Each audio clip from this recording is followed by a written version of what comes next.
Welcome. You are at the CCC. Where there are no outside issues. My name is Anthony. I'm an addict and an alcoholic, another bozo on the bus, and I care about you.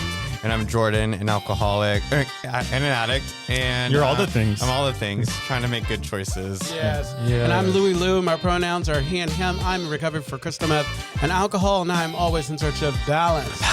Yes, and each week we strive to foster a brave space where we can engage in conversations centered around topics of recovery. And our intention is to hold and inspire better spaces for more people in recovery by tackling issues that sometimes are used to separate us. Yes, but before we do that, please like, share, comment, subscribe to this to our podcast. Yeah. Tell your friends about us. Absolutely. Tell your enemies about us. Tell your mom, your dad, Don't Just you have give us something 5 to do? stars. your uncle. I'm getting there. Yeah, I'm okay. getting there. God, Jesus. Another disclaimer, the thoughts and opinions expressed on At the CCC are alone. We do not represent anyone but ourselves. In other words, we're just a couple of friends behind a mic here to entertain you. And of course, everything we talk about is for general information purposes only, and especially in the series that we are doing starting today. I love that. It's like I like that look over. I said, "Don't you have something to do? Stop messing around." Get your shit together, Anthony. How is it? How is everyone?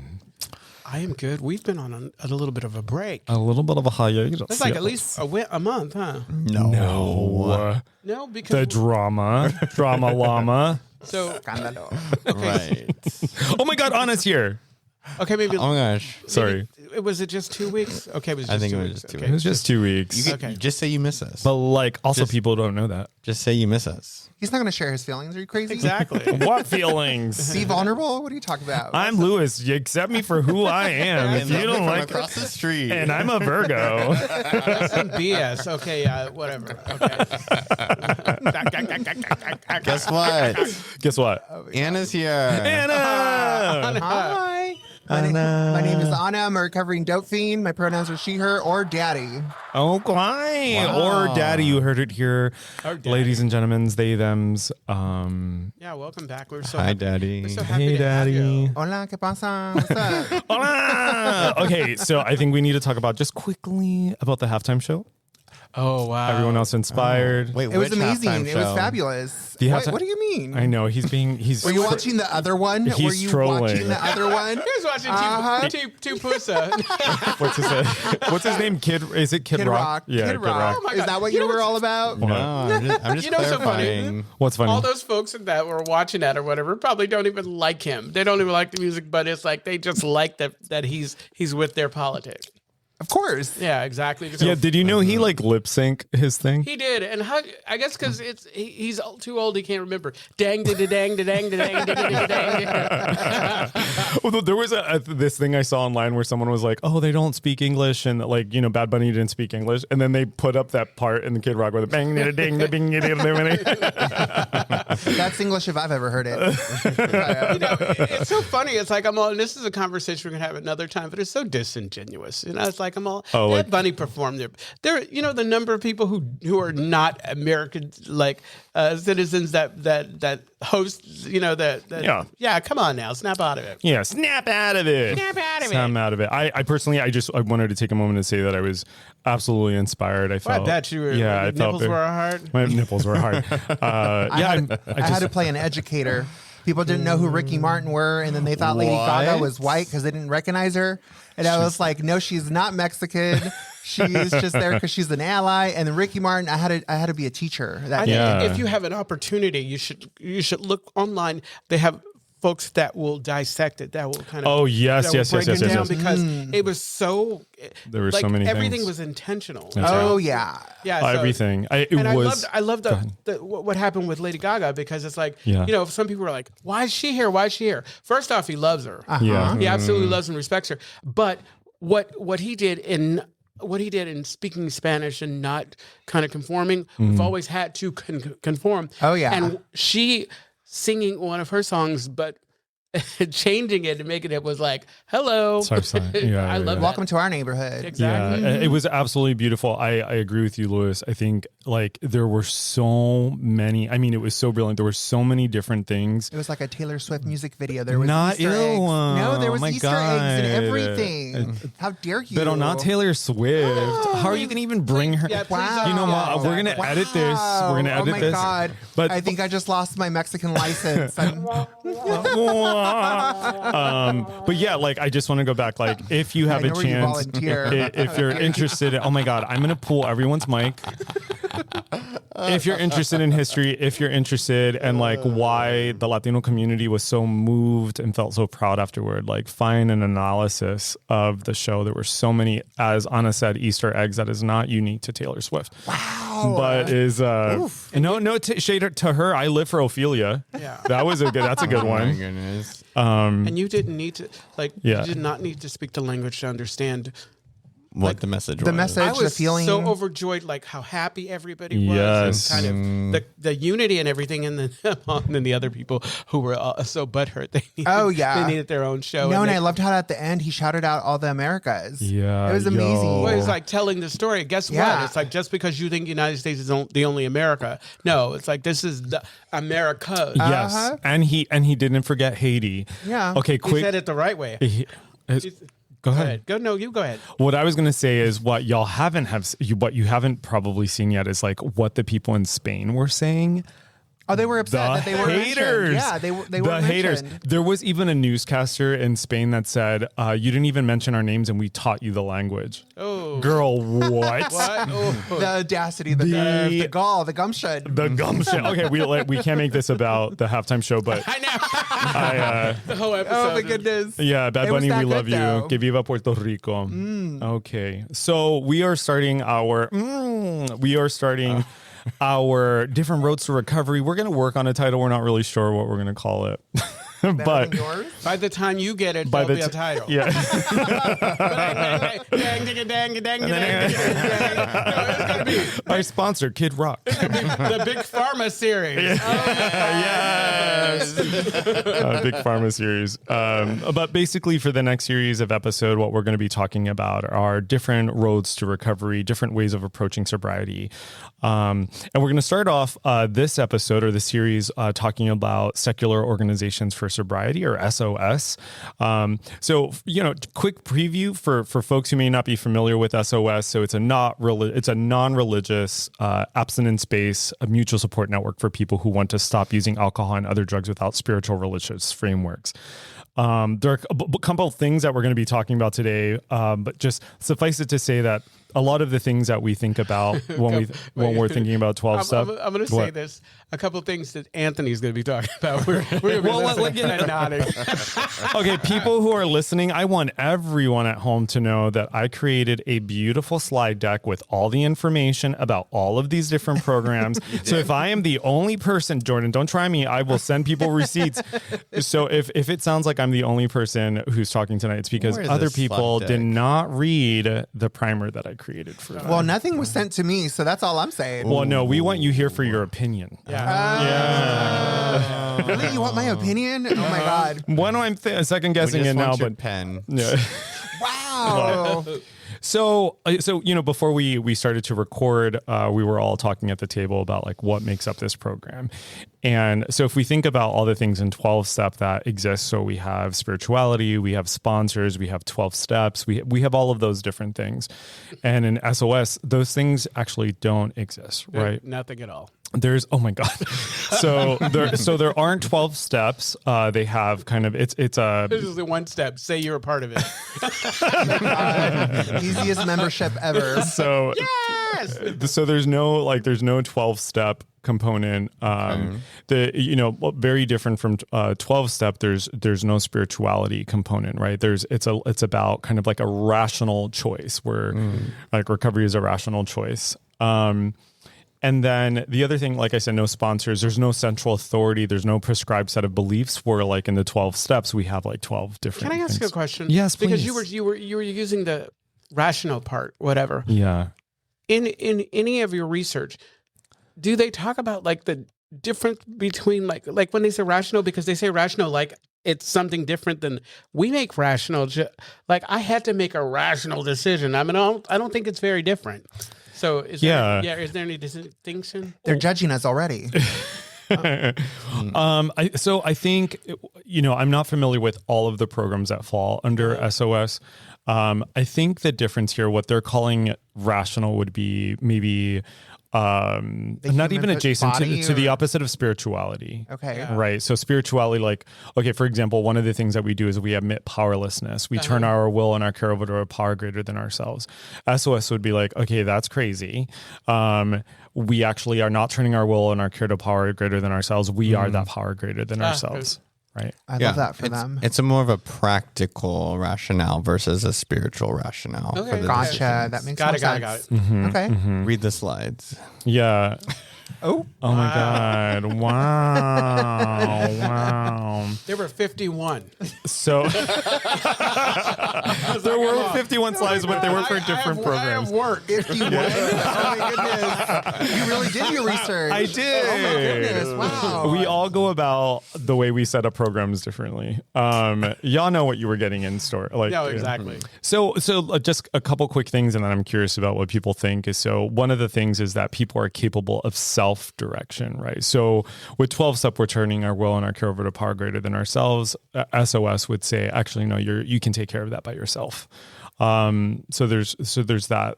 There's also the other thing that I thought was pretty interesting is that there isn't personal storytelling kind of embedded into it, where in 12-step, our stories are like, they become part of our recovery. Yeah. It's how we also like find others like us and bond on a deeper level, emotional level, which I think for me was important. So I find that so interesting. Yeah. The other thing that I thought was interesting here too is that there isn't any kind of guidance for early recovery. So, with us, like if we have step 1, right, we're admitting we were powerless, that our lives had become unmanageable. There isn't a structure really around that. So like if you're coming, which is wild to me. Yeah. Oh my goodness. Yeah. So given everything that I've said, I'm curious what everyone's thinking. Okay, so I almost feel like this is, like I said, it's not for early recovery. It's once you get into recovery and you realize and you get to a place where you're able to discern a different way that this is not what I want. Because there are some people who no matter what, they struggle with the spiritual component. That's right. And then maybe other aspects of it, like the sponsorship and all that good stuff, and they need an alternative. And so in the past, I think we've talked about other things that people do. Like I've had folks who leave 12-step, they go, whether or not they're doing it through the church or whatever, and it ends up working out for them. And maybe what I was thinking about is maybe this is that these things can work in conjunction. So I have a question for you. So would you say, so we talk about surrender, right? So would you say in this case that surrender is protective, or is it disempowering? Yes, well, I mean, Jordan. I found power by admitting, that and surrendering. I know that for me, if I would have kept thinking it as a weakness and that I wasn't strong enough, I wouldn't have been able to get sober. I had to surrender. And yeah, it's just so interesting, the in between, because I was able to find what they, are advertising through admitting and surrendering. So isn't this an issue of semantics too? I was just thinking that too. Yeah. Well, let's hear what Jordan has to say. Jordan, let us all have of a it. sudden, she reads slides. All of a sudden. Good job, Jordan. With both of my eyes. Thank you. Yeah. And his brown eye. Wow. Oh my goodness. Go ahead, Jordan. Anyhow, what was I gonna say? No, I think okay, so for me, I grew up very religious, right? Went to Catholic school, did communion, Community service. I did that too. But I went to a Catholic high school, went to a Catholic college, right? I did all the church things. I didn't know that about you. Go on. And I still have a hard time with this idea of a higher power. I get that there is something bigger. I feel like everything happens for a reason, but to say that it's happening because of something greater than me, the concept is still foreign. I think that I have a better grasp of saying I did this to myself and taking ownership, right? And that I recognize that addiction is a disease, but I also recognize too that I have a choice to either, right, fall into that disease, or I have the choice to move forward and make a different decision, right? Because for me, I think religion has a place for a lot of people, but for me, I see religion as like, I'm throwing up all my hopes and dreams to something else so that I don't have to worry about it. When at the end of the day, I'm the one that has to walk the walk. I'm the one that has to go up and down the street. I'm the one that has to go up and down stairs to get to where I need to be. And I don't know if Trigger. Sorry, Trigger. Sorry, Trigger. Sorry. Jordan, finish your thought, and we'll my explain what God. just happened. Yeah. I don't know if calling a higher power, whatever you want it to be, is something that's going to help me make the right decisions at the end of the day. Because I feel like it's throwing hopes and dreams to something outside myself. But at the end of the day, I'm the one that's making the decision. I find that so fascinating because the way I see my relationship with my higher power is, yes, my higher power doesn't have any form.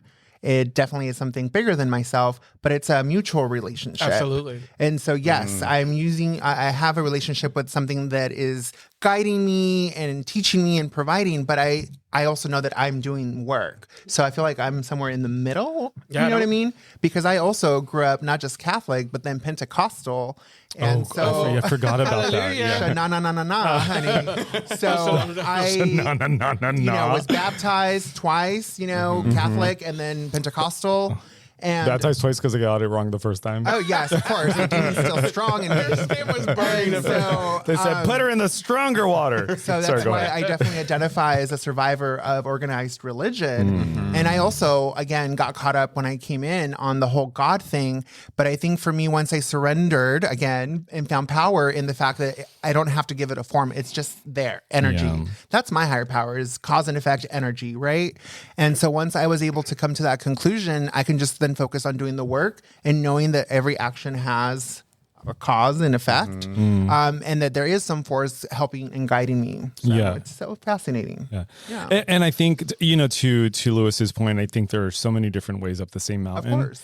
And Jordan, my question for you is, so for a lot of us, I'll speak for myself, in 12-step, part of that decision-making or part of like my choice in all of that, for me, I think comes from a place of surrender. And by that, I mean, like there was a switch for me, right? Like in my mind, I'm like, oh my God, I have to control all of these different things. And then when I got into this kind of like new way of thinking about my life and recovery, that's where like the decisions, I guess I don't even want to say made more sense, but Digestible, yeah, I mean, palatable. well, yeah, all of those things. but the thing about what Lewis was saying is that it does feel a little bit like semantics, because Yeah. it does, because part of it, right? Like I'm thinking about like there's like this philosophy from Asia that basically says like you receive power by relinquishing power, right? Which to me feels like semantics, right? Yeah, because exactly. here, right? Yeah. Yeah. So that's my question, which is like, where does the motivation, the power come from? Well, I think the same place of like, I need to be motivated to change myself for me. Absolutely. Because at the end of the day, you can drag me to water and tell me to drink, but I'm not going to drink unless I'm ready to drink, And I don't think that praying to a higher power is going to help me drink the water if I'm a horse. Okay. Yeah. Okay. No, that's So understandable. then what does? Me, right? Okay. And I think it's also like, I think it is a community, right? Which I think my understanding of like these SOS groups is it's definitely a smaller niche community, whereas like, I don't know if there's smart recovery in Omaha, Nebraska. Right. Right. Middle of nowhere. I don't know why I said There's Omaha. not smart recovery. Yeah. Omaha's like a big city. Yeah. Like bumfuck nowhere. Yeah. Like I don't and know. to our listeners in Omaha, we love you. Yes, Go ahead. sorry. We appreciate you. Yeah. Forgive Jordan. Yeah. He does not know. But 12-step is a much more international established program. That's right.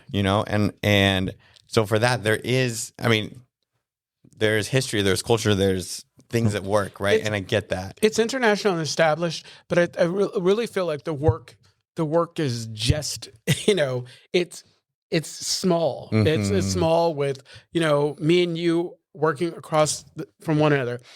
What you were saying about like throwing stuff up in the air and then hoping, you can do that, but nothing's going to happen. And that's what we know. I have work to do. Me getting into these rooms was me making the decision. So a lot of what I'm hearing about this SOS is the same. It's the same. It's just, I don't believe, if you don't want to believe in the spiritual part of it.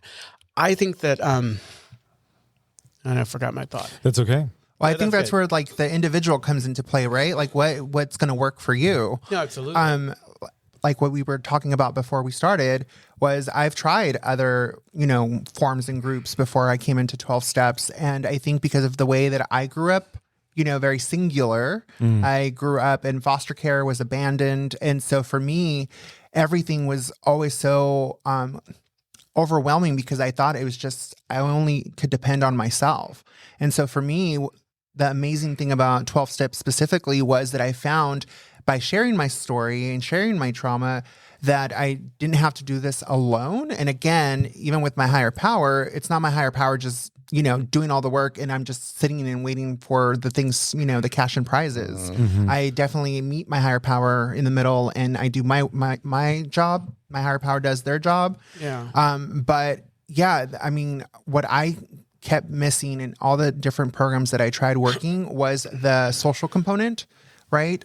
Belonging and feeling a part of something greater. And that's honestly the biggest, I think, turning point for me when I came into 12 steps. Yeah. And one of the things I'm noticing as you talk, is that so much of what you're describing is spiritual, right? Like kind of coming back to that. And so I think for me, it's like, I don't know that I could do recovery without that. Oh yeah, and no, I don't think so yeah, like either. I don't think I could do recovery without that, because part of it for me, what I like about 12 step is that I feel like my worldview expanded. Like there were so many different things that were lifted by virtue of doing the 12 steps, by developing a sense of a higher power. And personally, I don't know that I could be sober without that. You know what's Yeah. something that I find interesting. I think, and this is, I'll use meditation as an example. Yeah. With meditation, sometimes we struggle with it because we have this expectation that it's going to look a certain way. Right. That Oh, it's this or yeah. that or whatever. One of the lessons that I was learning about this idea of being spiritual is I think that naturally we're spiritual beings. It's just like the word cisgender. You know how some people say, I'm not cisgender. Oh, yeah. So that's how the medical community says. It's like you are anyway. Get over yourself. Yeah. Well, I think that everybody's spiritual. That's just how it is. Yeah. And everything we do is spiritual. And unfortunately, I think some people think it has to be this in order for it to be spiritual. And that's not true. Yeah. Yeah. I think All of our actions are spiritual. Yeah. Yeah. Quick throwback. A couple episodes ago, I said I misattributed a quote to Albert Einstein, and it wasn't Albert Einstein who said like doing something and repeating it. Insanity. Insanity. I forget who the person was, but that it's like Jordan, can you Google? Yeah, you Google.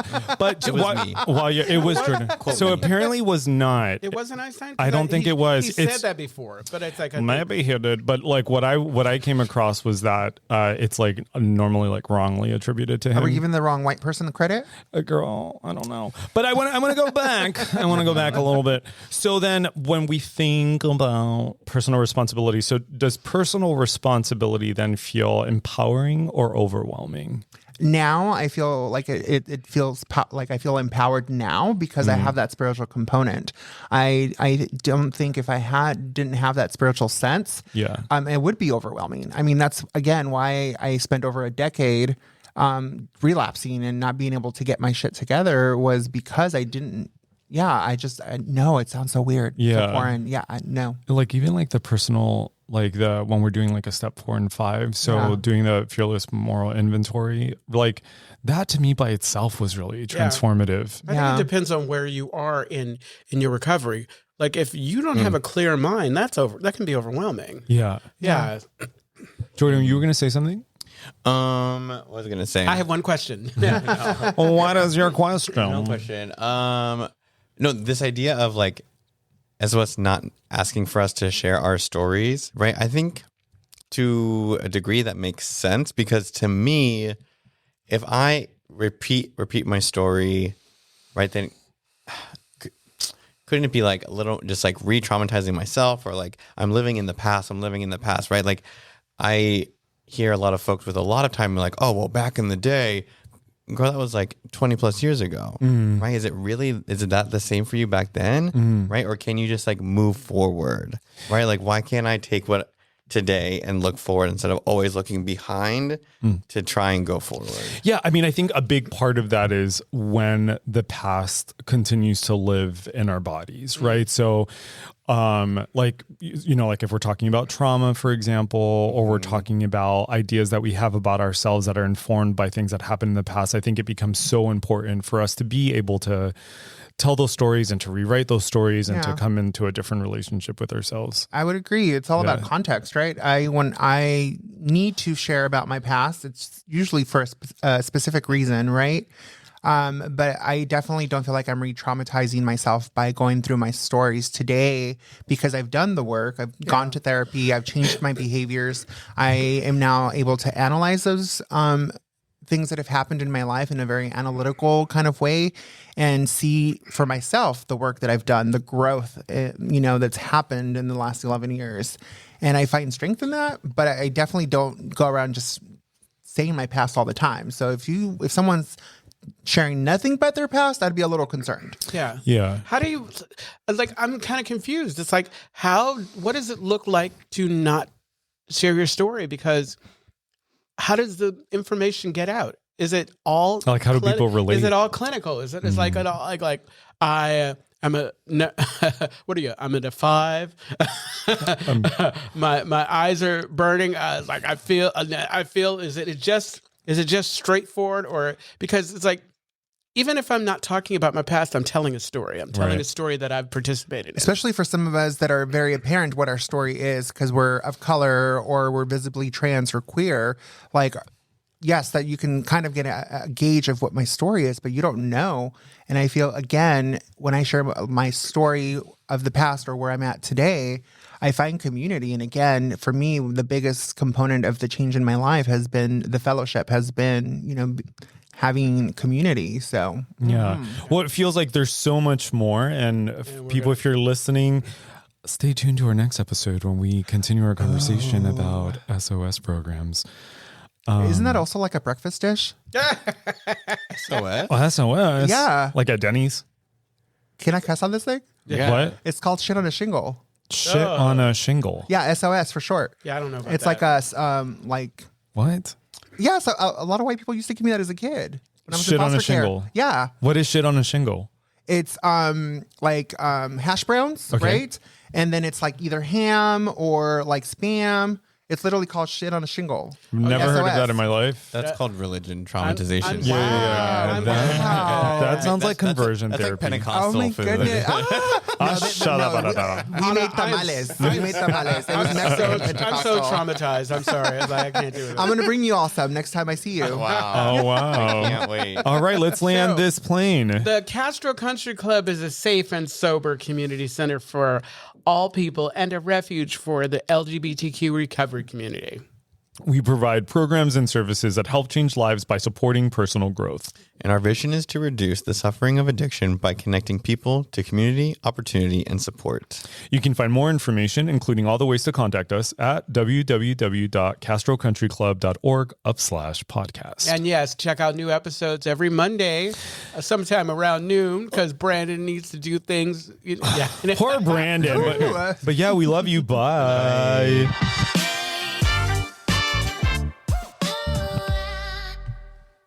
I feel